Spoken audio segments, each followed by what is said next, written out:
Então vamos orar, né, e pedir a direção de Deus nessa noite, que talvez seja a mais desafiadora, uma vez que a gente vai lidar diretamente com as teorias que até hoje tentam negar a veracidade histórica da ressurreição de Jesus. Então, vamos orar. Deus Pai Todo-Poderoso, te bendizemos, te agradecemos por essa hora, porque na tua infinita bondade o Senhor nos permitiu estarmos aqui reunidos para refletirmos sobre essa tremenda graça e esse evento tão portentoso realizado pelo Senhor na história, quando da ressurreição do teu Filho amado Jesus. Então pedimos que o Espírito Santo nos conduza com clareza agora, para que sejamos edificados, fortalecidos em nossa fé e tenhamos, ó Deus, um testemunho sábio e poderoso da nossa fé no mundo, em nome de Jesus. Amém. Muito bem, vamos receber aqui os irmãos aí entrando.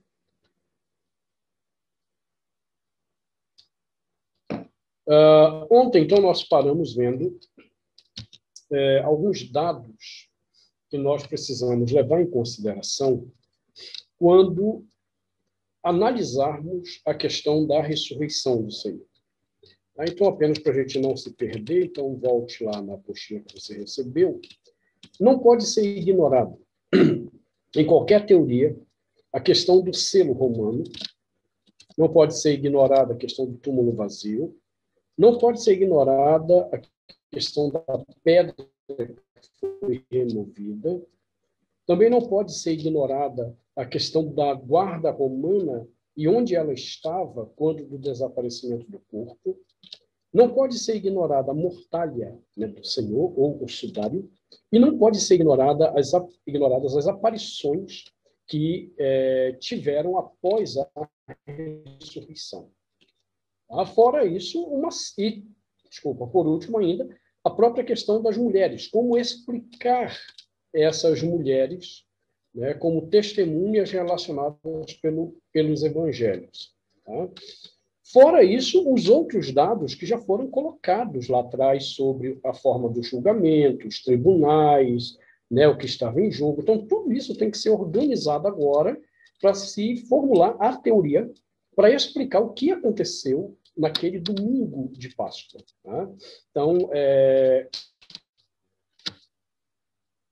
feita essa coleta das evidências, vejamos as tentativas que foram apresentadas para esclarecer o que aconteceu. Então, diz aí nessa minha apostila, muitas teorias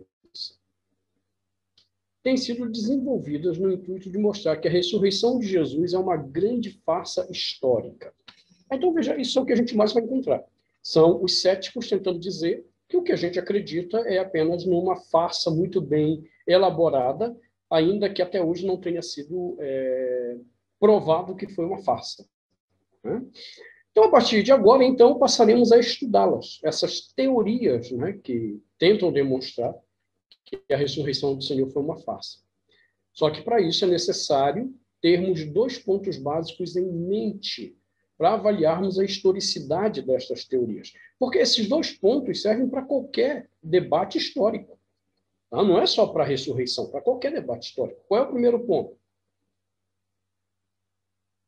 É que todos os fatos levantados têm que ser considerados. Tá? Então, nós vimos, por exemplo, que esses fatos estão ancorados de uma forma direta no relato dos evangelhos. Né? Mencionei en passant para vocês a questão da confiabilidade dos evangelhos e, apenas para indicação a vocês, um dos maiores pesquisadores atualmente dos evangelhos é este homem aqui. Perdão, deixa eu só tentar organizar melhor minhas anotações aqui, fica mais fácil, né? Só um minutinho. Aqui. Pronto. Agora eu consigo colocar melhor para vocês verem.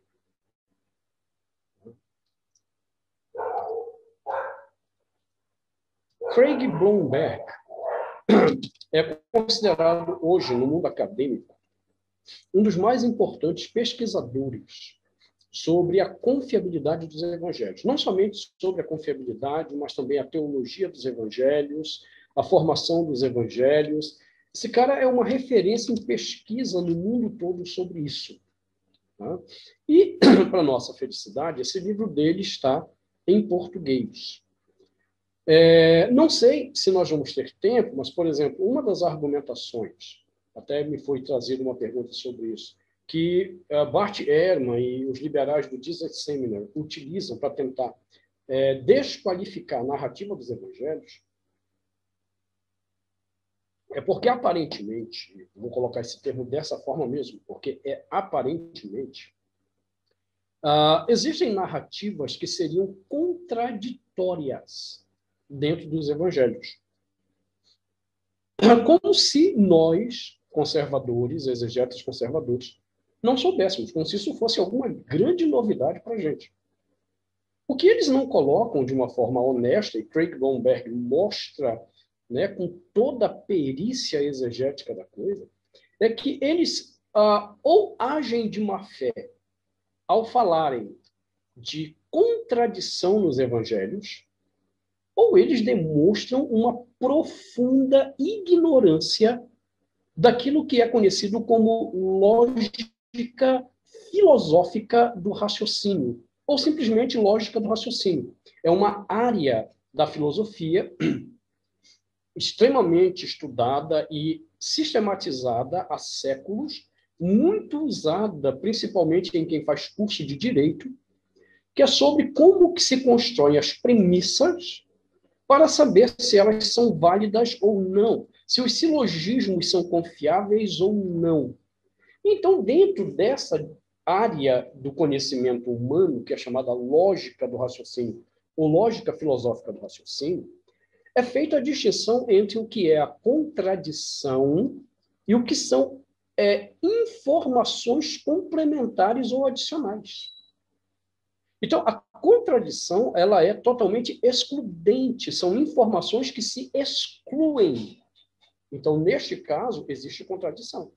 Mas quando elas não se excluem e elas podem ser harmonizadas como informações adicionais, então isso enriquece o trabalho do historiador em vez de colocá-lo em dúvida. Então, o que Bart Ehrman e o pessoal faz quando pega as supostas contradições dos evangelhos é usar o termo contradição de uma forma leviana. Tá?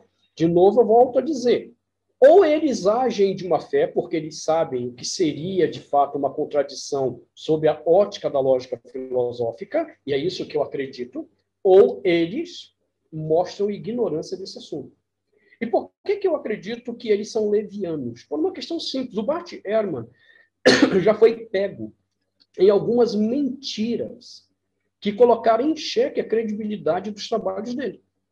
Um dos textos que ele foi pego em mentira foi um chamado Evangelho de Judas, onde ele supostamente fez uma tradução que alegaria que Jesus, inclusive, teria tido um amante ou uma esposa, e um grupo, então, como estava em cópita esse texto, um grupo de linguistas pediu direito de revisão do texto cópita e, ao traduzirem, viram que o Bart Ehrman tinha mentido sobre o sentido do texto.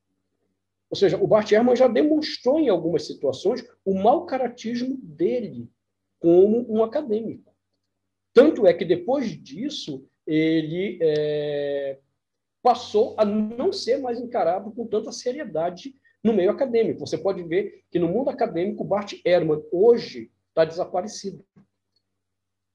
Então, esse trabalho do Craig Blomberg vai ser um livro que vai te ajudar a entender pra caramba todas essas alegações liberais e céticas de supostas contradições nos evangelhos. Tá joia? Pois bem, então, dito isto, podemos voltar ao nosso texto e continuar essas discussões. Então, a primeira questão é: todos os fatos têm que ser considerados. Nós não podemos escolher os fatos que queremos usar ou não. Se os fatos estão postos, eles têm que ser considerados. E se aparecerem novos fatos, eles têm que ser considerados. Mas eles vão bater contra o cristianismo. Não interessa, eles têm que ser considerados. Nós não estamos em busca da defesa da fé, mas em busca da veracidade de um evento, que será determinante para a nossa fé. O segundo ponto é que nós temos que deixar a história falar por si mesma. Como que a história fala por si mesma? Pelas evidências. À medida que essas evidências levantadas começam a ser organizadas, então, na organização dessas evidências para recontar a história vai revelar alguma coisa. E aí é que vem o problema de, muitas das vezes, as pessoas não quererem aceitar a evidência. Por quê? Porque elas têm preconceitos estabelecidos. Eu lembro, numa ocasião, eu tinha recém defendido a minha dissertação de mestrado, lá no Mackenzie, sobre a questão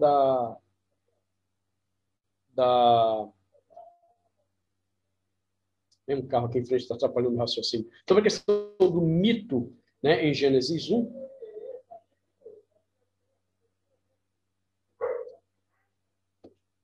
Um barulho aqui, peço perdão. Então, sobre Gênesis 1, onde eu demonstro lá no meu livro O Mito e a História na Criação, por quê? Que, do ponto de vista da teoria literária, afirmar que Gênesis 1 é um mito é uma ignorância profunda de teoria literária. E nessa época eu trabalhava como professor da Pueridomus Escolas Associadas, que foi considerado em 2005 por educadores no Brasil, e publicado isso na revista Veja naquela ocasião, a melhor escola particular do Brasil por causa da sua metodologia. Eu era professor do grupo Pueridomus. Então, obviamente que eu tenho orgulho, no bom sentido do orgulho, né, de ter trabalhado nesse grupo. E esse grupo, a cada 6 meses, a gente tinha que reunir com um professor, pesquisador, que tinha escrito o material, para que ele pudesse nos atualizar, nos manter atualizado de onde estavam alguns debates. Eu lembro que num desses encontros, um professor estava indignado ainda, porque a doutora Márcia Hipólite, que era uma doutora em História pela USP, marxista, comunista, consequentemente ateia, ela, no livro dela de História, ela não batia o martelo que o criacionismo era um mito religioso. Isso me chamava muito a atenção no material da Márcia, a honestidade intelectual dela. E ele queria, porque queria que ela revisasse e batesse o martelo que aquela narrativa de Gênesis era um mito. E eu estava lá ouvindo aquilo calado, tinha recém defendido minha dissertação de mestrado. E aí ele ficou enchendo a paciência, a Márcia tentando mostrar para ele que não era bem assim.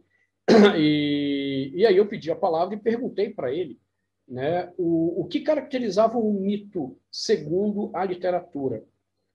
E aí ele deu uma definição que não tinha nada a ver com a literatura, mas tinha a ver com meta-história. E meta-história não é uma questão objetiva, é aquilo que vai na tua cabeça. E aí eu pontuei com ele: olha, isso não é uma definição de literatura. Isso aí é uma meta-história que você está construindo a partir de preconceitos estabelecidos por você. E aí eu pontuei com ele, à luz das mitologias todas que eu havia lido para fazer minha dissertação de mestrado, o que era um mito. E depois de demonstrar isso para ele, peguei o texto de Gênesis 1, mostrei para ele que não fazia nenhum sentido as estruturas dos mitos que nós encontramos na literatura mundial, porque não batia com Gênesis 1. E a minha questão, então, depois foi: onde que você pode me mostrar que isso é mito? E ele ficou desconcertado. E ele não conseguiu responder. E ele, na verdade, ficou até furioso comigo, porque como ele ficou sem argumentação, E a Márcia imediatamente entrou na questão, quando viu que ele não conseguia falar mais nada, ela disse, olha, gente, aí ela me apresentou, falou que eu tinha acabado de defender uma dissertação de mestrado sobre esse assunto, e aí o cara ficou ainda mais temeroso ainda de abrir a boca perto de mim. Mas ele mudou a posição dele? Não. Ele não tem argumentação, ele não tem o que dizer, mas ele não está disposto a rever a posição, porque ele tem um preconceito já estabelecido. Ou seja, ele tem uma fé fundante que o impede de enxergar a verdade. Então, como historiadores, nós não podemos permitir que o nosso pressuposto determine a verdade. Nós temos que examinar.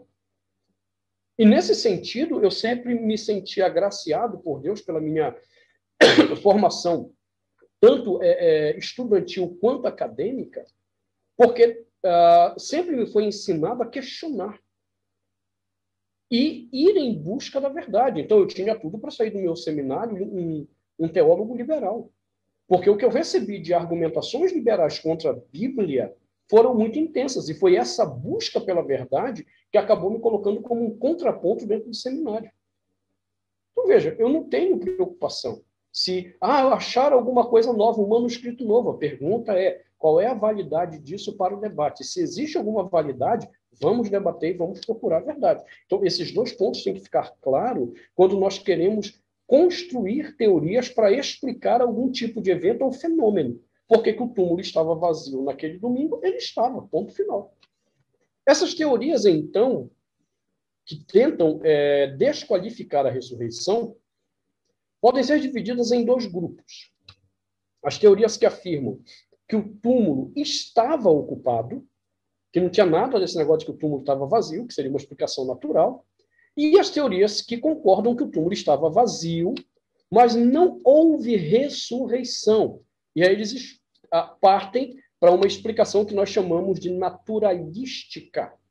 Já a teoria que defende que Cristo ressuscitou no terceiro dia é chamada de teoria sobrenatural. Então, vamos conhecer essas teorias, o que elas dizem e onde nós temos problemas com a teoria. Então, a primeira teoria listada aqui é a teoria do túmulo desconhecido. Um dos seus defensores foi o professor Gignebert, que diz que, na realidade, ninguém sabe onde o corpo de Cristo foi colocado. Nem mesmo os discípulos. E que, provavelmente, ele foi jogado na vala dos executados, em vez de ter sido sepultado em um túmulo novo. Tá? Existe um livro chamado Jesus, foi publicado em 1956, e lá na página 500 ele vai sair com essa teoria. Então, na verdade, ninguém sabe qual foi o túmulo, se é que teve túmulo, porque, na verdade, uma pessoa como Jesus, que não tinha eira nem beira, teria sido jogado nessa vala, né, de pessoas mortas executadas, que seria uma espécie de indigente para o Império Romano. Uma razão plausível a esta teoria é que, durante muitos anos, acreditou-se que aqueles que eram crucificados eram jogados, de fato, numa vala comum. Só que era uma crença que se tinha. Só que, com a descoberta dos restos de Yohanan ben Galgal, em junho de 68, num sepulcro familiar fora de Jerusalém, esta teoria foi derrubada. Pois, mesmo tendo sido crucificado, aquele homem foi sepultado em seu próprio túmulo. Como eu disse a vocês, quando a gente examinou a questão da crucificação desse homem, do Yohanan ben Galgal, ele não só veio mostrar que a crucificação com pregos de fato era real, como também derrubou a tese de que os crucificados eram jogados em valas, como esse professor havia sugerido.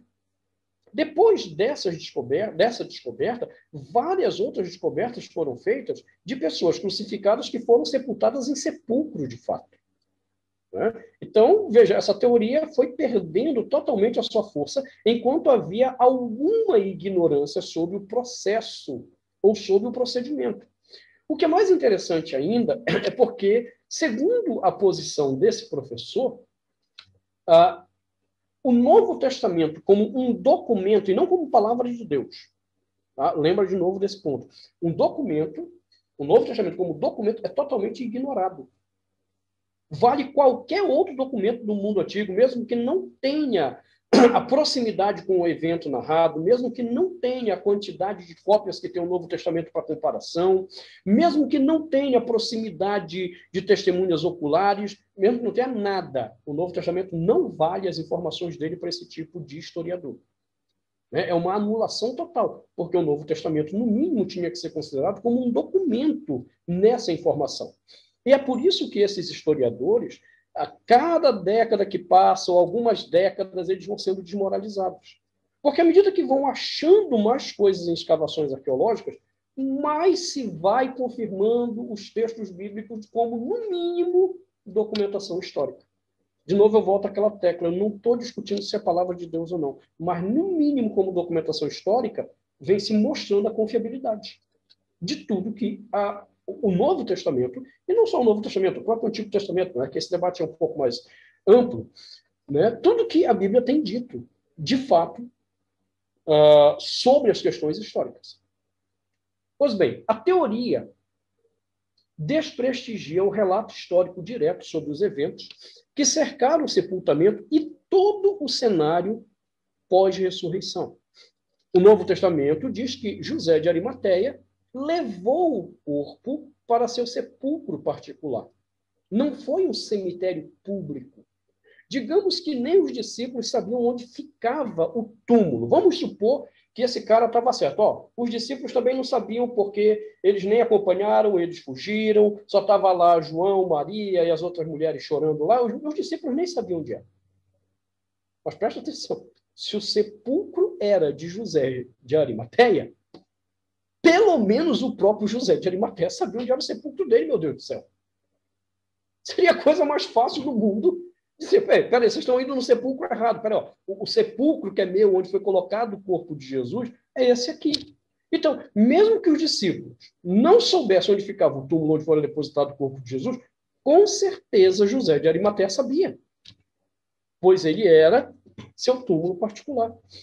E aí, só um detalhe, né? Se você continuar fazendo estudos na arqueologia, esses nomes todos, José de Arimateia, Nicodemo, todo esse pessoal é conhecido de fontes extras bíblicas. Ou seja, não são nomes inventados, não são pessoas inventadas. São pessoas já atestadas por documentação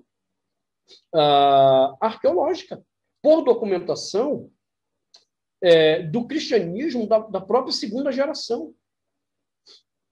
Então, outro fato, além desse, né, é que os romanos, se colocaram uma guarda para proteger o sepulcro, eles sabiam qual era o sepulcro. Porque eles colocaram uma guarda lá, e não somente isso, eles colocaram o selo romano para garantir que o conteúdo daquele sepulcro estava debaixo da proteção romana. Então, veja, é uma teoria, mas não sabemos qual é o sepulcro. Ainda tem umas tolices hoje, né, sobre isso. Não, mas a gente não sabe qual é o sepulcro, porque lá em Jerusalém tem o sepulcro que a Igreja Católica diz e a Igreja Ortodoxa. Tá? Não confundir com a Igreja Protestante. A Igreja Ortodoxa é diferente. Ela diz que é outro. Mas é um dos dois. E o túmulo está vazio nos dois. Você entende? Se sabe qual é o túmulo, mesmo quando há uma discrepância de informação, se é este ou aquele, mas é um dos dois. Então, essa teoria que foi apresentada, ela falha quando nós aplicamos os dois princípios da pesquisa histórica. Já temos os dados levantados, e o que é que esse professor fez? Ele simplesmente ignorou tudo. Ele ignorou as evidências e ele ignorou para onde as evidências apontam para poder fomentar a incredulidade dele. Então, a teoria do túmulo desconhecido ela é muito, muito fraca. A outra teoria é similar a essa, que é a teoria do túmulo errado. Então, o iniciador dessa teoria foi o professor Lake. Ele disse que as mulheres criaram um túmulo errado, porque a vizinhança de Jerusalém está cheia de túmulos nas rochas, dificultando a distinção de qual seria o túmulo de José de Arimateia. Ele também coloca em dúvida que as mulheres estivessem perto do sepulcro no momento do enterro. Então, veja, para que a teoria dele funcione, ele já sabe que tem um problema. Os documentos falam dessas mulheres junto com Jesus na hora do enterro. Então, como é que elas errariam qual é o túmulo? Não, na verdade, isso não é verdade. As mulheres não estavam ali. Baseado em quê? Em qual documento ele pode se embasar para dizer que as mulheres não estavam na hora do sepultamento? O que é mais lamentável, porque não existe nenhum documento que diga isso. É apenas uma teoria da mente dele que ele está formulando. Então, ele acreditava, né? Assim, ele acredita que essa teoria fornece uma explicação natural ao fato de que, tendo visto o túmulo fechado, elas o tenham encontrado aberto. Elas teriam ido ao túmulo que pensavam ter visto o corpo sendo sepultado. E, ao chegarem, estava ali perto, seguindo ainda a explicação do professor Lake, adivinhando o erro, olha só como ele usa, tentou dizer-lhes, tentou dizer-lhes que elas haviam errado o túmulo. E por isso esse jovem teria dito, ele não está aqui, vejam o lugar onde o puseram. E provavelmente apontou para o túmulo próximo. Então, agora ele, primeiro, questiona que elas estivessem ali, no momento do enterro. E agora ele questiona o significado da frase. Ele não está aqui. Vejam o lugar onde puseram, como sendo que ele estivesse dizendo, é no outro túmulo.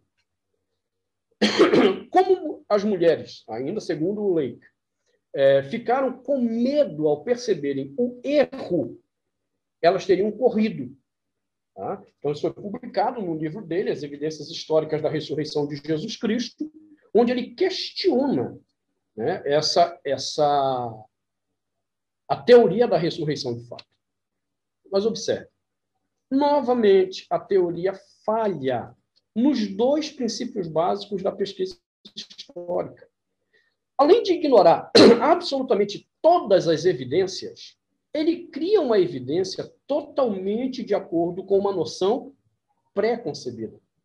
Ele não permitiu que as evidências que se têm falassem. Então, observe, a teoria diz que as palavras do jovem foram: ele não está aqui, mas vejam o lugar onde o puseram. Só que no texto completo se lê: ele não está aqui porque ressuscitou como tinha dito. Vejam o lugar onde estava. Percebeu o que ele fez? Ele cortou uma frase extremamente importante que diz, ele não está aqui porque ressuscitou como tinha dito. Baseado em quê? Então, vamos lá, estudos de manuscritologia do Novo Testamento. Como eu disse a vocês, o Novo Testamento tem, só de texto grego, mais de 5.500 manuscritos, juntando com traduções para línguas daquele mesmo período, 24.000 manuscritos. Em algum lugar desses 24.000 manuscritos do Novo Testamento, existe a omissão porque ressuscitou como tinha dito? E a resposta será?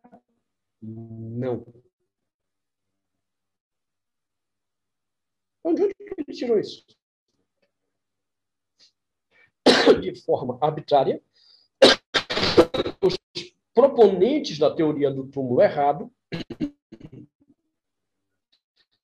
omitem uma frase muito importante. De novo, ou omitem por ignorância.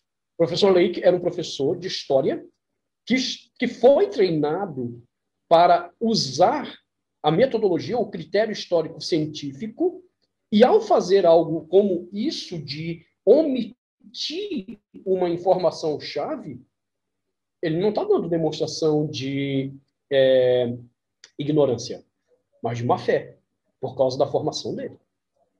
Uma segunda questão problemática com essa teoria. As mulheres que ele diz que não estavam lá no enterro de Jesus, que ele põe em dúvida que estivessem, tinham observado cuidadosamente onde o corpo foi enterrado. Pois elas estavam em frente ao sepulcro e não longe, como o professor Lake coloca. É só você olhar agora de novo os evangelhos, onde a posição em que essas mulheres estavam. Novamente, se você sair do Novo Testamento e for buscar informações na documentação primitiva subsequente, você vai ver que há de novo informações dessas mulheres junto ao pé da cruz e acompanhando a questão do sepultamento. Novamente, Dr. Lake distorce as informações, levantando uma suspeição indevida, visto que ele não tem nenhum documento que possa mostrar o contrário. Tá? Um dos documentos para você entender, né? Depois do segundo século da era cristã, surgiram vários manuscritos que alegavam ser de um cristianismo diferente, que era o cristianismo gnóstico. Esse cristianismo, vários textos, como o Evangelho de Judas, Ascensão de Maria, Evangelho de Tomé, e por aí vai. E é interessante que quando você lê, eu já tive a curiosidade, de fato, como pesquisador, de ler esses textos apócrifos do segundo século, e eles falam da ressurreição de Jesus como ressurreição, ainda que neguem a questão física e corpórea, porque o gnosticismo tinha problema com a matéria, eles diziam que a matéria era má. Mas eles alegam a presença dessas mulheres ali no sepultamento. Ou seja, até textos de um segmento do cristianismo que se levantava contra o cristianismo ortodoxo admitia isso. Tá? Há um livro, para quem quiser estudar essa questão e aprofundar, e não se deixar enganar pelas mentiras, né, que esses liberais colocam, que vale a pena você conhecer. Tá?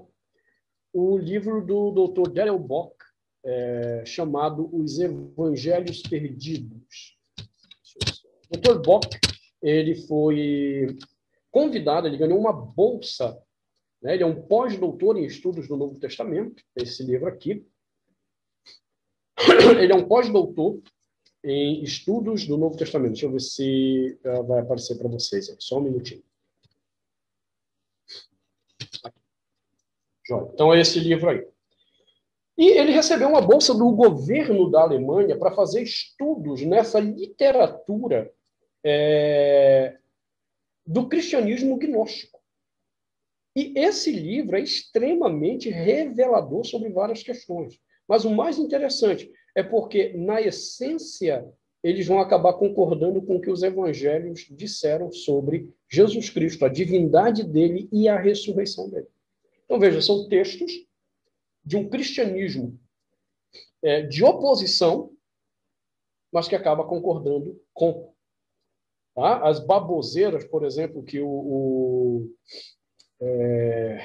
aquele escritor lá, que escreveu o Código da Vinci, esqueci o nome dele agora, o Darrell Bock também escreveu um livro chamado Quebrando o Código da Vinci, onde ele mostra as baboseiras, né, que o autor daquele livro escreveu, né, sobre a questão lá do suposto código, né, que veio a desmoralizar, inclusive, o próprio Bart Ehrman. Tá? Então, só para vocês se situarem e dar uma luz. Dan Brown, obrigado, alguém escreveu aí, né, o nome do Dan Brown.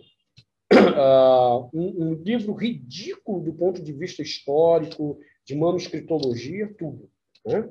Então, pois bem, voltando aqui Então, sugiro, para quem quiser entender mais essa questão desses manuscritos, que são usados de forma distorcida para atacar o cristianismo, a leitura desse livro do Darrell Bock. Tá? E dá para alguma pessoa mal informada ou que foi contaminada pelo pensamento liberal desonesto que esses caras fazem, né? Uma terceira questão ainda na teoria do Lake. O túmulo não estava em um cemitério público. Novamente, ele se recusa a entender a informação de que o cemitério era em um terreno particular. Outra questão, e aí a gente vai andar um pouquinho mais rápido por causa do nosso tempo. Nós ou aquelas mulheres, ou qualquer pessoa racional, iria esquecer em 72 horas, nem dava 72 horas, tá? Em 72 horas, o local onde uma pessoa querida tinha sido sepultada. Dá para imaginar isso? Num cemitério particular? Rapaz, se no cemitério público a gente é capaz de achar e lembrar. Quinto, para crermos nessa teoria do túmulo errado, nós teríamos que admitir que todos foram ao sepulcro errado. Inclusive José de Arimateia, que era o dono do túmulo. Isso sem contar que a guarda romana estaria guardando o sepulcro errado, que os judeus também não sabiam qual era o lugar. E eles, judeus e os próprios romanos, teriam todo interesse, porque sabiam do poder subversivo que seria essa história do Cristo ressuscitado. Então, veja, a teoria do professor Lake, ela é uma das teorias também que cai na classificação do ridículo, né? Para qualquer pessoa de bom senso que atenha-se às evidências que estão em jogo, é uma teoria ridícula. Então, isso, sim, exigiria de nós uma enorme fé, e uma fé cega, para se acreditar em algo tão absurdo como a teoria do túmulo errado. Uma outra teoria, então, foi proposta, a teoria da lenda. Argumenta-se que os relatos da ressurreição são lendas que surgiram muitos anos depois da época de Jesus. Nós já comentamos isso, né, do tempo que as lendas e os mitos precisam. Eles precisam, pelo menos, a partir da terceira geração, porque até a segunda geração você ainda tem testemunhas oculares. Talvez você tenha, aí já é mais improvável, mas é possível que você ainda tenha alguma testemunha na terceira geração, mas é algo totalmente impensável em um número limitado. Então, até a segunda geração não é possível você estabelecer um mito ou uma lenda. Isso aqui é ponto pacífico, tá? Nos debates acadêmicos. Quem quiser um estudo detalhado sobre isso, sobre essa questão de como os mitos se formam, minha sugestão é que vocês leiam um livro de um homem chamado Mircea Eliade. Tá? Mircea Eliade não é um homem crente, antes pelo contrário, mas é saudado até hoje nos cursos de antropologia no mundo todo como um dos nomes mais importantes da pesquisa antropológica. E Mircea Eliade dedicou muito tempo da vida dele para entender essa questão do mito. Tanto o mito sob o seu aspecto conceitual, como o seu conceito estrutural, e também o impacto do mito na construção social. E o Mircea Eliade, então, é um dos caras que levanta bem essa lebre, né, de que mitos só podem aparecer depois da segunda geração. Tá? Então, de novo, é um cara crente? Não. Quem faz antropologia necessariamente terá que passar por Mircea Eliade. Tá? Um dos livros dele, eu não sei como é que está em português esse título, literalmente em inglês seriam Aspectos do Mito.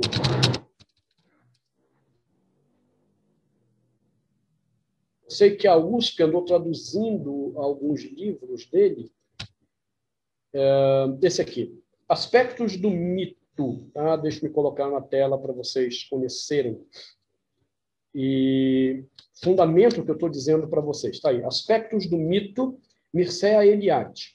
Tá? Inclusive, ele foi muito usado por mim no meu trabalho de pesquisa sobre a mitologia, para poder entender a questão tanto literária quanto a questão do Sitzenleben, formativo dos mitos e dos ambientes dos mitos. Tá? O Sitzenleben é um termo técnico que se refere ao ambiente de formação de um tipo de texto e o impacto dele sobre a comunidade. Tá? Então, fica aí dada essa dica para vocês entenderem. Então, a tese desse professor aí, do Lake, ela... Coloquei errado aqui.